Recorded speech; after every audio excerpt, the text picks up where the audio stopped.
Et bonsoir tout le monde, bonsoir, bonsoir, merci d'être présent pour ce live. Normalement les lives je le fais le lundi, mais pour raison professionnelle il a fallu que je décale à ce soir. Et la prochaine date du live sera samedi. Donc la vidéo que vous allez voir de partie, c'était la dernière ronde du tournoi organisé par l'association Tout en Carton 47 d'Agen. Donc c'est Giada qui est joué par Florent, qui suit régulièrement la chaîne, contre mon Aragorn version 2. Donc la partie dure une trentaine de minutes. La partie n'est pas terminée à la fin, car au niveau de l'heure, les organisateurs nous ont demandé de terminer assez rapidement. Et voilà, donc on n'a pas pu aller jusqu'au bout, mais voilà, vous avez quand même 30 minutes de partie qui sont quand même assez intéressantes. Juste avant qu'on commence, un petit remerciement aux personnes qui me suivent sur Twitch. Ça fait 3 semaines même pas que j'ai commencé. Nous sommes à 21 followers sur Twitch. Merci beaucoup aux 21 personnes qui me suivent. Et sur YouTube, vous êtes 257. Donc un très très grand merci. Je vous propose qu'on ne perde pas de temps. On va lancer donc la partie. Donc partie qui oppose donc Florent et son Giada à gauche contre moi-même. Alors dans le chat, n'hésitez surtout pas à me dire si c'est trop fort, si ça va pas. Voilà. Donc je reprécise, toujours des petits problèmes de lumière, vu que j'ai été obligé de m'installer assez rapidement. Donc j'ai pas pu faire tous les réglages nécessaires. C'est la dernière partie aussi filmée en trois quarts. J'ai pris en compte vos conseils où sur les prochaines vidéos, je filme de ma vision du jeu. Donc en espérant que ça vous convienne. Dark Tyrannus, bonsoir mon ami. Et donc Florent nous a joué une petite créature qui permet, votre adversaire lance un sort non créature, de pouvoir piocher à moins que vous payiez un ou la force de cette créature-là.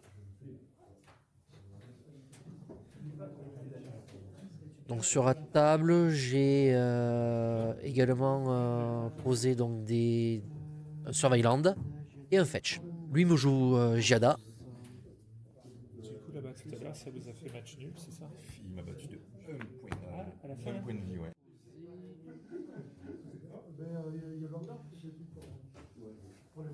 Le 24 au soir, ouais. Donc je décide de gérer Giada très rapidement pour éviter qu'elle produise du mana pour lancer d'autres elfes. Et donc quand je fais cet effet-là, je me suis aperçu au montage qu'il n'avait pas gagné ses points de vie. Sur le fait qu'avec le retour au pays, vous gagnez des points de vie par rapport à votre créature. Donc c'est une erreur de jeu. Il n'a pas vu, que je n'ai pas vu. C'est pas une action de triche de ma part, ni une action volontaire de la part de Florent. Alors, un ange passe, trépasse, mais il revasse assez rapidement quand même, hein. Ouais, c'est sûr. Merci. Donc pour deux, je change mon cheval. Donc je fais juste une petite pause. Ce week-end, j'ai participé à un tournoi organisé par Blacky en partenariat avec les Turbo Commanders. Donc j'affrontais plusieurs joueurs sur ce tournoi-là via Spelltable. Et j'ai rencontré un joueur à qui j'ai permis de faire des retours en arrière comme il le souhaitait. Ce joueur m'a expliqué qu'il avait rarement affaire à des joueurs comme moi sur le fait que on me permette sur des erreurs de revenir en arrière. Moi, je pars du principe que pour progresser, ça sert à rien d'être toujours à cheval sur les règles. On peut être fair play, on peut être respectueux de son adversaire du moment. Et donc, le but, si on veut pouvoir progresser, aussi bien dans un sens comme de l'autre, le fair play pour moi est essentiel. Et donc, je permets à Florent, sur la partie, de revenir assez souvent sur des erreurs de jeu. Voilà. Je vais chercher un land.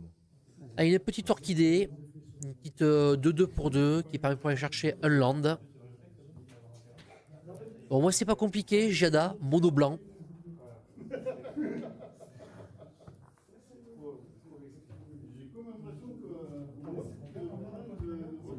Oui, le fair play, je pense, fait partie de la dynamique de Magic. Je pense qu'on peut être compétiteur, avoir des résultats en étant fair play. La maison de retraite en face, là. Et oui, et encore. Allez, il me joue une ombre lance. Attends, ce qui est là. Non, on a plus 30 traces de pas.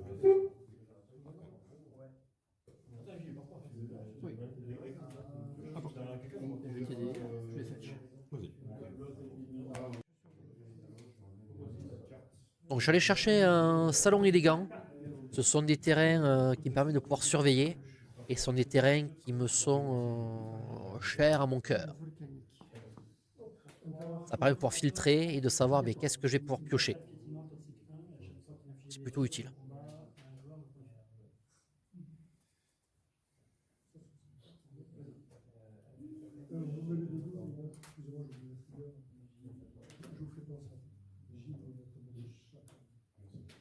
Donc Florent est un joueur très agréable, très très sympa.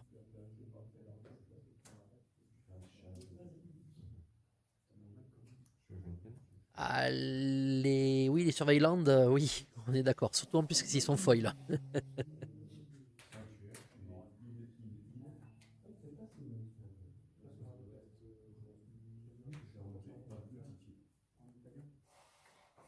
Dans la classe de Serra. Elle a le vol, la vigilance, j'ai pas le droit de lancer pendant. Voilà, donc Vengea de Serra pour 2 blancs, c'est une 3-3 qui peut pas lancer au premier, deuxième, troisième tour. Voilà, c'est plutôt pas mal. Le gros problème que j'ai avec ce type de deck, surtout qui vole, c'est que à ce moment-là, je n'avais pas de gestion de créatures de masse. Et en plus, voilà, il vole. Donc le monarque, il peut le récupérer très rapidement. Voilà, donc il avait oublié d'étape sa créature. Normalement, il doit le faire au début de son tour.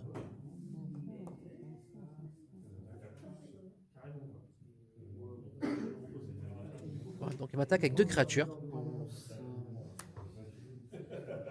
Je joue en flash une fer marée de Tishana. C'est une 3 de flash qui dit quand elle arrive, je peux contrecarrer une capacité activée ou déclenchée. C'est pas le cas. Je vais venir bloquer Sentinelle. Et j'accepte de prendre 2.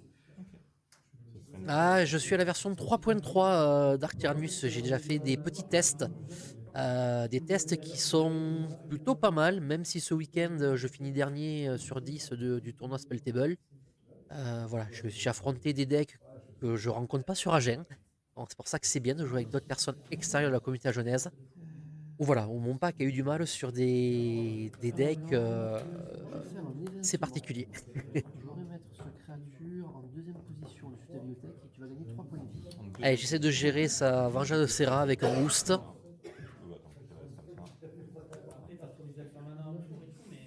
Je vais vouloir rentrer en phase de combat. Oui. À 3. Oui, tu peux. Ouais, tu peux me les coller. Je vais vouloir prendre 2 points de vie, regarder ta main et piocher une carte. Alors, il n'y aura pas de rediffusion sur ces matchs-là parce que j'ai pas enregistré. Tu peux voir sur la chaîne Twitch Blacky, Blacky MTG d'ailleurs que je salue. Merci Blacky d'avoir organisé un petit tournoi dimanche Spelltable. Donc lui, il a fait des diffusions en direct de ses parties. Voilà, moi je n'ai pas encore la technicité sur OBS pour pouvoir filmer et mon écran Spelltable et celui de mon adversaire. Je vais y travailler, mais je pense que ça va être l'une des directions que je vais prendre sur ce format pour sortir un peu du lot agenais. Puisque voilà, je souhaitais me mettre sur MTGO, mais voilà, mettre 400 € en moyenne sur un deck compétitif sur MTGO pour des cartes qui ne m'appartiennent pas et que je n'ai pas en physique, ça me freine énormément. Comment? Oui. Donc il relance Giada, je fais un petit wash away pour pouvoir la gérer. Celui-là, je l'ai pas. Je m'en excuse. Pas de soucis. Ça sera une fin de tour.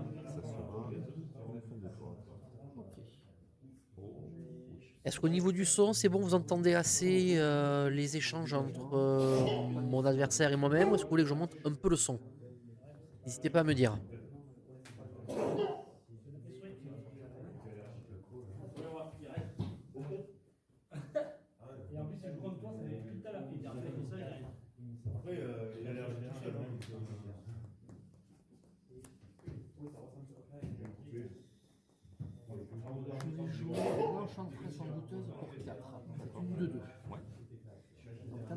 champ de bataille, je vais pouvoir détruire l'Arthos. Cible, Arthos ou Enchantress. Exactement. D'accord. Donc l'enchantress que je lance me permet de pouvoir détruire un enchantement ou un artefact.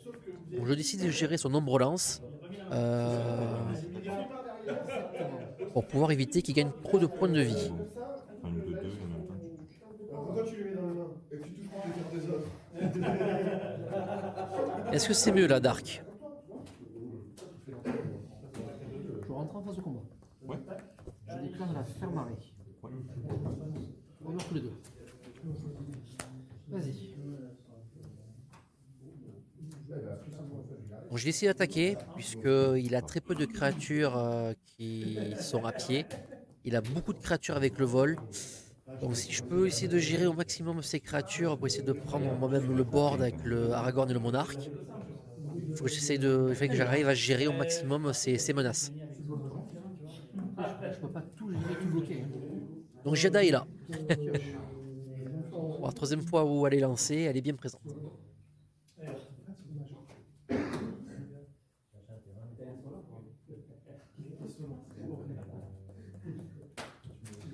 Bon appétit à toi, Dark, et bonne pâte. Je déclare l'enchantress. Je prends. Fais un tour à toi. Donc je profite pour faire un peu de pub. Dimanche 26, l'association Tout en Carton avec son nouveau bureau organise un tournoi Duel Commander. Alors, je te donne une question. Sur le replay, je mettrai l'affiche. Donc dans le bureau, le président est Benjamin. Et vous retrouvez Stéphane, l'ancien président de l'association, ainsi que Guillaume Diguiche et Kelly de Team Pilouface, qui composent maintenant les 4 membres de ce bureau.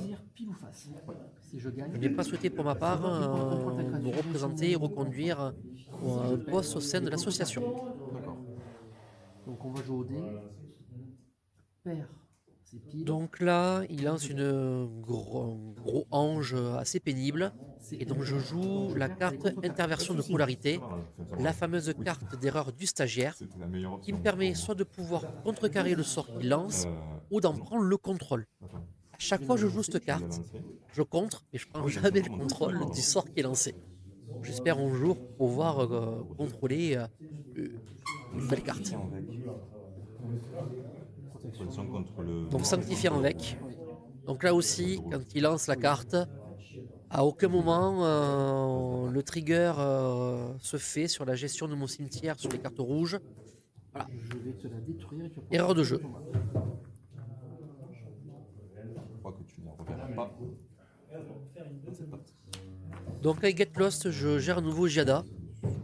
Et il gagne 2 jetons map. Je crois que oui. Oui, oui, oui.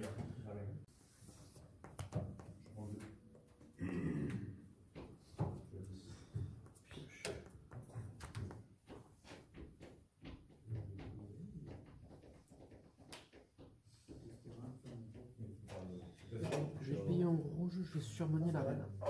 Donc après se dégager ma prochaine phase. Allez, là je décide que je vais lancer Aragorn. Pour moi c'est le bon moment. Et les créatures que je vais lancer avec ces manas-là ont la célérité. D'accord. Donc 2 manas rouges. Le blanc ça fait 4. Je vais lancer Aragorn. Yes. Aragorn a la célérité. Quand il arrive, je deviens monarque. Ouais. Vu que j'ai le monarque, je ne peux pas bloquer. Je vais rentrer en phase de combat. Oui. Alors là, donc petite pause. Point de règle, parce que voilà, j'ai petit doute, peut-être que Dark, tu pourras me le préciser. Donc voilà, il ne peut pas bloquer avec ses créatures parce qu'Aragorn attaque et parce que j'ai le monarque.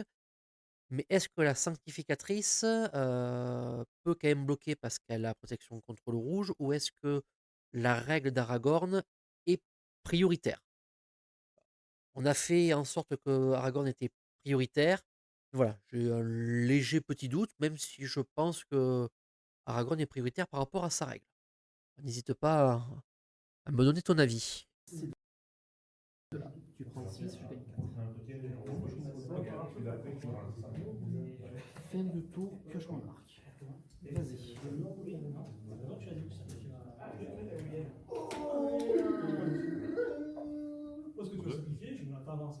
Alors la question c'est quand j'attaque avec Aragorn, vu que j'ai le monarque, il ne peut pas bloquer.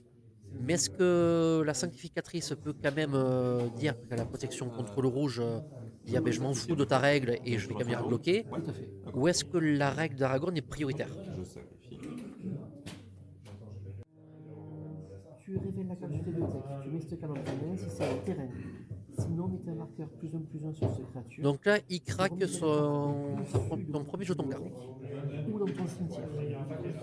D'accord. Donc c'est la règle explorer. Je réexplore la sécurité. C'est ça, oui. Ok.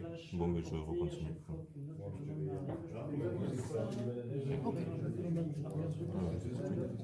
Bon, voilà. Du coup, là, je sais que c'est celle-ci, donc là, ça reprend un marqueur. Voilà. Ça, c'est une 4-4. Je vais lander, j'ai pas landé ce tour-ci. Pour 2, je vais vouloir jouer une vengeresse de Serra. Elle est là. Allez, il me relance sur la vengeresse de Serra. Je vais déclarer une phase d'attaque. La protection rouge. Protection. Ok, je prends le monarque. C'est ça. Du coup, là, j'ai une pioche monarque. C'est ça. C'est-à-dire que c'est à la fin de tour. Et là, C'est bien ce que je pensais, mais c'est toujours bien de à toi. d'avoir confirmation. Merci Dark.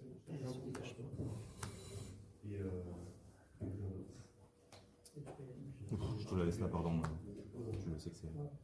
Donc n'oubliez pas, si vous souhaitez, vous pouvez me soutenir et soutenir les deux chaînes, donc Twitch et YouTube, via Tipeee, en tapant Erwin Magus. Pour 4, en avant et Orlingas. Je vais créer 2 jetons Allez, je lance en avant et Orlingas. piétinement. Donc je crée 2 jetons chevaliers. Si une créature inflige des dégâts de combat dans ce tour, je deviens monarque.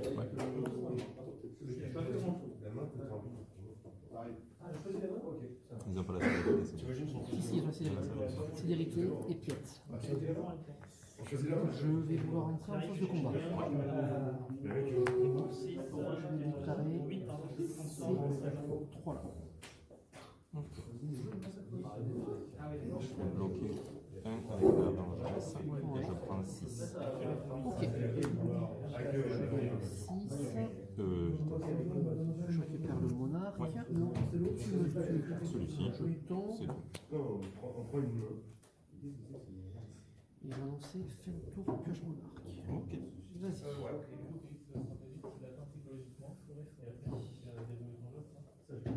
Pioche. Pour 2. Je vais vouloir jouer nombre de chiens sur Aragorn. Et voilà.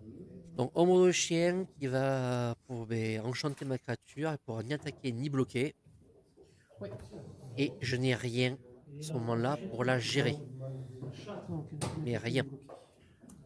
C'est là où ça va devenir très très compliqué pour moi, puisque je ne vais rien piocher. Aucune gestion, aucune carte qui me permet de pouvoir bounce Aragorn ou gérer son enchantement d'ombre de chien. J'ai landé, je sais plus, c'est pas grave. je sais pas moi, j'ai pas l'envers le tour, donc Je vais déclarer une phase d'attaque. Et donc je reste bloqué à 5 landes tout le reste de la partie. Alors que lui, il est déjà à 7 et qui va poser des landes à chaque tour. Donc je récupère mon arc. Ok, tu fais quoi? Je pioche mon arc. Tu gardes quoi? Et bonsoir Mathieu. Et ça va très très bien et toi? Bienvenue pour cette petite partie qui oppose donc Giada sur la gauche de ton écran, joué par Florent, contre moi-même. Il reste à peu près 13 minutes de partie. Nous sommes toujours à la première manche. Je mène 15-6. Je suis bloqué à 5 terrains. Lui déjà à 7. Et c'est la descente aux enfers qui commence pour moi. Donc vous voyez, je vous mets même les parties où je perds. Je ne mets pas que les parties où je gagne. Alors, je vous rassure, ça m'arrive de gagner des parties. Mais souvent, quand je gagne, elles ne sont pas filmées.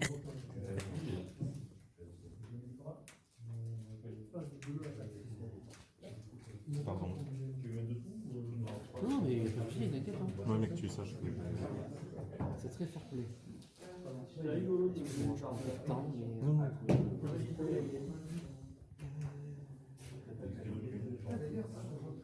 Alors, je t'attaque. Avec ça.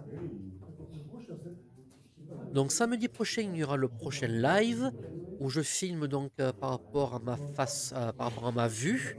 Donc la caméra se trouvait sur mon angle gauche. Donc on voit ma main, on voit mon champ de bataille. Et je vais jouer contre Sorin. Bon, moi, un draw, sinon je peux décaler. Et samedi, tu verras. Si tu suis le live à 21h, samedi prochain, tu pourras donner ton avis. J'ai filmé l'équivalent de 4 ou 5 parties. Donc une partie qui a été montée, il m'en reste 3 ou 4 derrière à monter. J'ai mis un chiffre 2 pour savoir si... Donc voilà. Alors oui, c'est William Sorin, je te confirme. C'est une fin de tour. Optimus Prime. Ouais. Optimus Prime.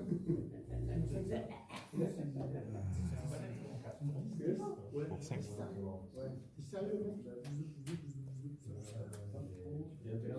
Alors c'est toujours filmé au même endroit, courant décembre. Comme j'expliquais tout à l'heure en début de vidéo sur les autres, j'ai pas eu le temps du tout de faire mes réglages habituels. On faisait l'assemblée générale de l'association, le tournoi s'est enchaîné dans les 3 minutes qui suivaient, Phase d'attaque. donc j'ai installé tout à l'arrache sans vérifier. Pour 3. Et donc sur les autres parties que j'ai faites, voilà, au niveau de l'éclairage, j'ai essayé de faire en sorte d'en avoir beaucoup moins. Mais voilà, l'éclairage est l'ennemi de la personne qui enregistre les parties Magic. À la fin de ton Surtout quand tu n'as pas un studio qui est fixe pour enregistrer. c'est une 2-1 flash vol. À chaque fois qu'il va t'effectuer sur le combat, Oui, sur la partie 3 quarts, ouais, c'est mieux. et je pioche une carte et je défausse une carte. Ouais.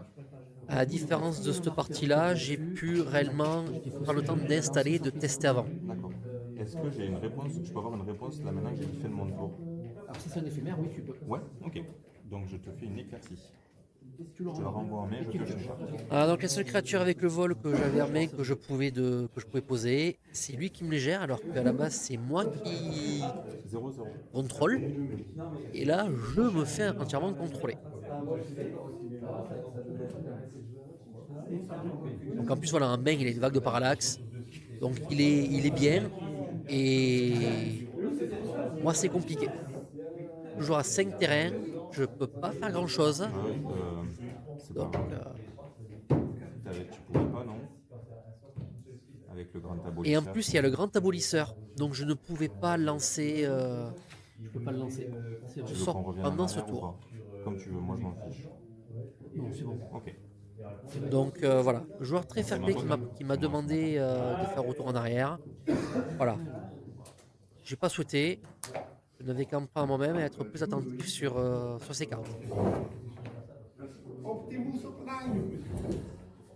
Ça va aller. Pour 3, je comprends une créature légendaire, je fais retour en main. Je te l'envoie dans ta main. Je sais pas si vous voyez lequel. Toi, tu vois. Donc il est comme moi, Florent, il laisse toutes ses cartes révélées, ce qui est très agréable. Je le reprends en phase de combat. Ouais.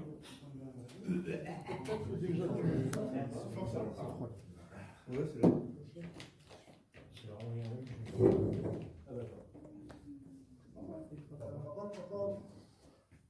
Nani idée. Donc il est assis, je suis à 12, j'ai rien à jouer. J'ai pas le choix que d'être agressif et d'aller le chercher.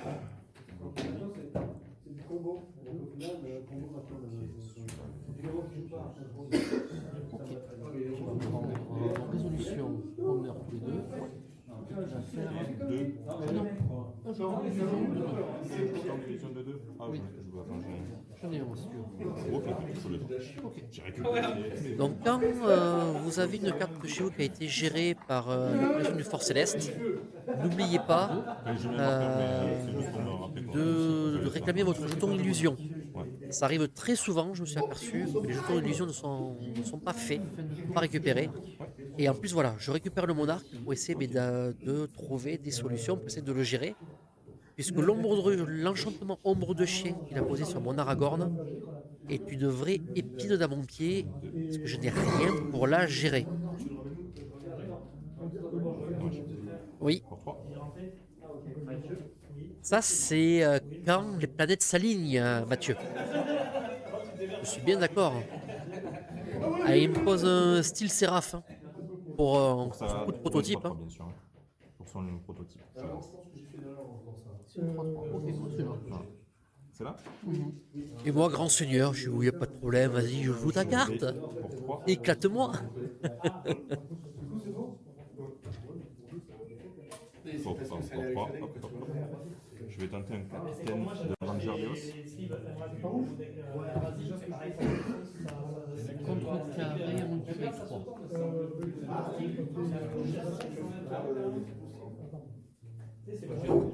J'ai pas landé ce tour-ci. Non. Je lande. Et lui, il lande à chaque tour. Pas de problème, Dark, merci beaucoup. Du coup, là. Et je vais donner Je le sais pas si lead tu vas le 26 à l'Irak. Mais si tu y vas, bon tournoi à toi. Donc je prends 1, 2, 3, et moi je prends 3 et je récupère le monarque. Oui. Et je vais dire fin tour monarque. Fin tour de changement.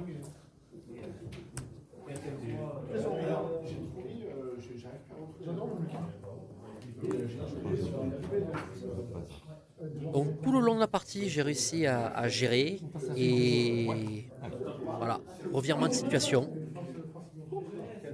Je vais garder aussi, mais bon. Wow. Donc il reste 6 minutes de partie à vous montrer. On a 20-20. Deuxième manche. On commence avec une vue prismatique qui permet, quand je l'engage en le sacrifiant pendant un point de vie, d'aller chercher un terrain de base. Chercher une île de base. Et dans le deck, la version 2 que je jouais, j'étais en majorité sur du bleu, puis en seconde couleur le blanc. Donc ma priorité est d'aller chercher le bleu. Salon élégant. Surveille. Et salon élégant, je surveille. Vas-y. Je fais le choix de laisser la carte sur le dessus. Landé. Je vais tenter pour 2 un grand abolisseur, comme tout à l'heure. Et mon joue son grand rabot. Contre-carré à moins que tu payes un. Et donc là, j'ai la force spike.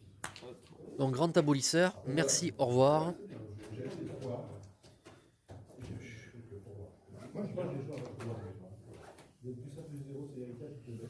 Là, je peux vous dire qu'intérieurement, j'étais plutôt content.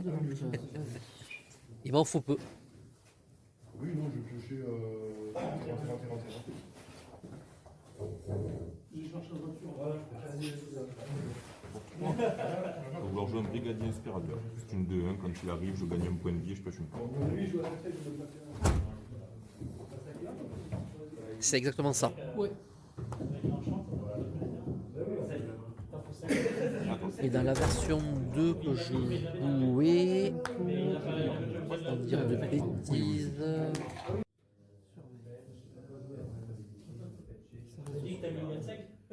je jouais un total de 27 éphémères. La grosse majorité en bleu. Et au niveau de la représentation en mana, était à 58% de mana bleu, 40% de mana blanc et 19% en mana rouge.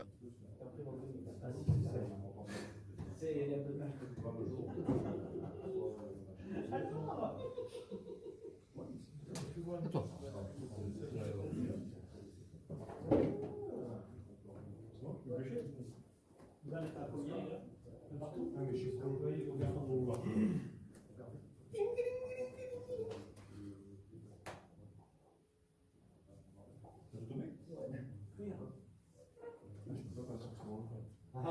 Il me lance Giada, son commandant ange. Parce qu'il me faut un rouge en or. Je contrecarre le sort légendaire ciblé. Alors pour l'instant non, j'ai joué, je joue encore Atraxa, 4 couleurs. En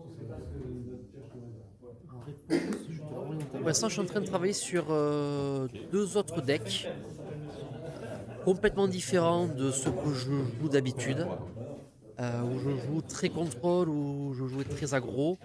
Voilà, là j'ai décidé de partir sur 2 autres decks. Je continue toujours Aragorn, en version 3.3 exactement. 4 couleurs, non, j'ai pas pensé, mais pourquoi pas. Alors pour l'instant, je ne le dis pas. Je le dis pas. Je veux créer la surprise au sein de ma communauté à Genèse. Donc, pour l'instant, c'est top secret. Pour 2. Allez, il me fait une éclaircie sur Aragorn. Mais ce qui est sûr, c'est que sur les deux, il y en a un que je suis en train de terminer de monter. L'autre, c'est que des prémices. Alors, Ezio, oui. Ezio, je suis entièrement d'accord. Ezio me faisait de l'œil. Mais au sein de la communauté genèse, il y en a plusieurs qui sont tentés pour le jouer. Et j'ai pas envie de faire comme Atraxa, c'est pour ça que j'ai arrêté de jouer. On était 5 joueurs à jouer la grande Atraxa. Et Ezio, ça va faire la même chose. Donc, non, je ne le ferai pas. Allez, il me joue la vache. Et je vais prendre 2 points de vie.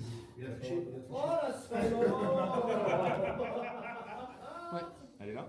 Je regarde. Je prends 2. C'est 2, oui. Hop. Je veux lui attacher. J'aurai une réponse. Fais que tu la cibles. Ouais. Je vais lui couler 3. Ok. Et je décide de le jouer. À toi. Alors, ce qui est bien avec Ezio, c'est que tu peux le monter de différentes façons.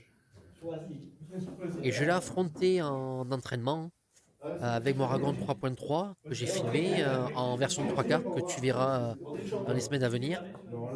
C'est impressionnant. Et j'ai bien peur que c'est soit un deck qui prenne trop l'ascendant, qui soit trop permissif et que le comité le dégage. C'est ma crainte.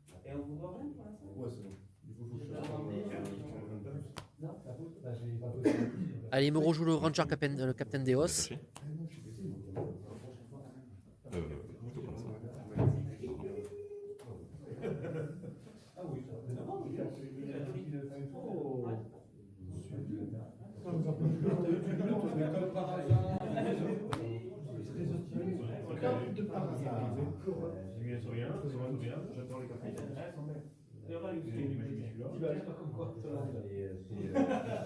Tu vas le remettre sous ta bibliothèque.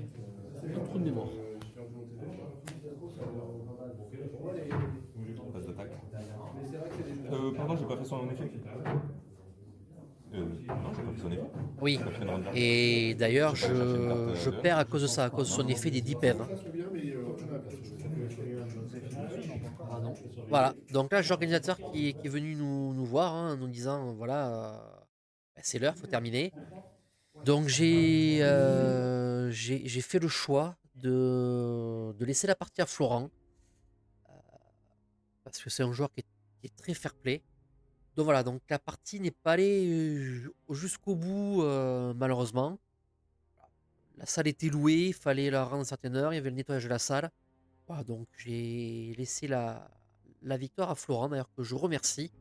Et donc Florent qui est le premier donc, tipeur sous le pseudo Kid47 à soutenir la chaîne. Donc un grand merci à lui. Donc oui Mathieu, je partage ton avis. Ezio est devant. À voir. À voir si le banne ou pas. Est-ce qu'il faut le bannir? Je sais pas. Je ne l'ai pas encore assez affronté. Quand je l'ai affronté le week-end dernier, c'est compliqué. C'est compliqué, il faut la gérer. Il faut éviter de tomber à 10 PEV, sauf que dans le deck, il n'y a pas que Ezio qui est menaçant, surtout quand c'est un deck qui est très très contrôle. Donc, voilà, j'ai pas encore assez de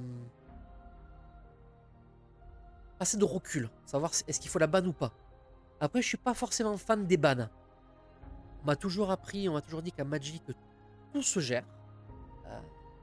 Tout soit en contrant, en renvoyant en main, en détruisant, en exilant. Voilà. On m'a toujours dit, une carte peut être gérée à tout moment, au bon moment. Est-ce que bannir est toujours utile? Comme j'expliquais sur ma vidéo de présentation du Duel Commander, le comité est là pour prendre des décisions, pour permettre à ce que le format puisse perdurer, puisse être jouable. éviter que des synergies, que des cartes explosent le format. Donc voilà. Est-ce que Ezio fait partie de cette caractéristique d'exploser le format, d'être ingérable et de prendre trop l'ascendant sur tout le reste? Je sais pas. Alors, ce que je propose, hop, on va faire une petite.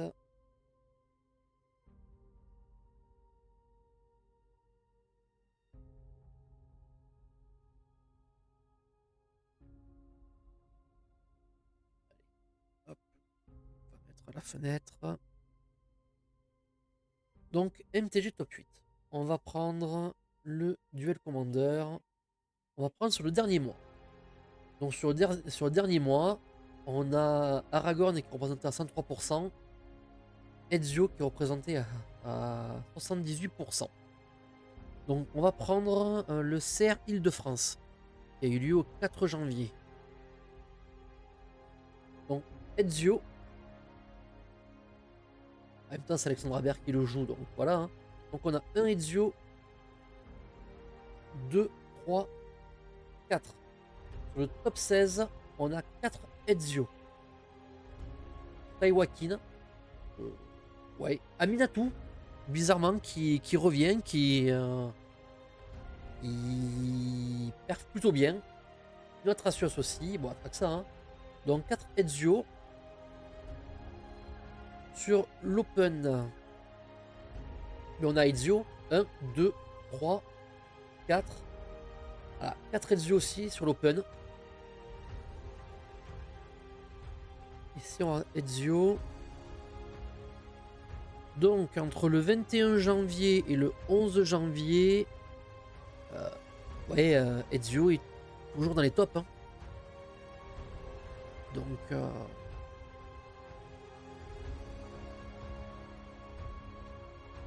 oui, je suis d'accord. Aminatou a trouvé de nouvelles armes. Après, Aminatou contrôle. Pour l'avoir joué, il faut aimer perdre du temps quand même. Hein. Voilà, donc Ezio explose. Alors, on a du MTG au League aussi, vous allez me dire, mais ça perf tout le temps. Tout le temps, tout le temps, tout le temps. Et si on compare les decks,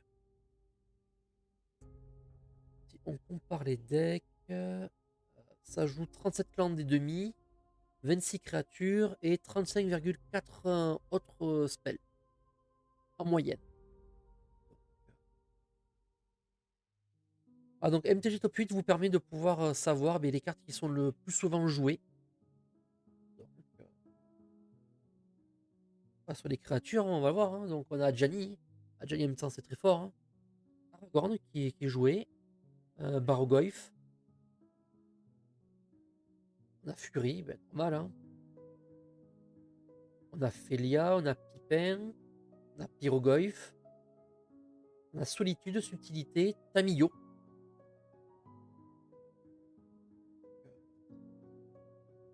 Ouais, donc oui, je pense que Ezio à suivre. Est-ce que ça va aller jusqu'au final du championnat de France?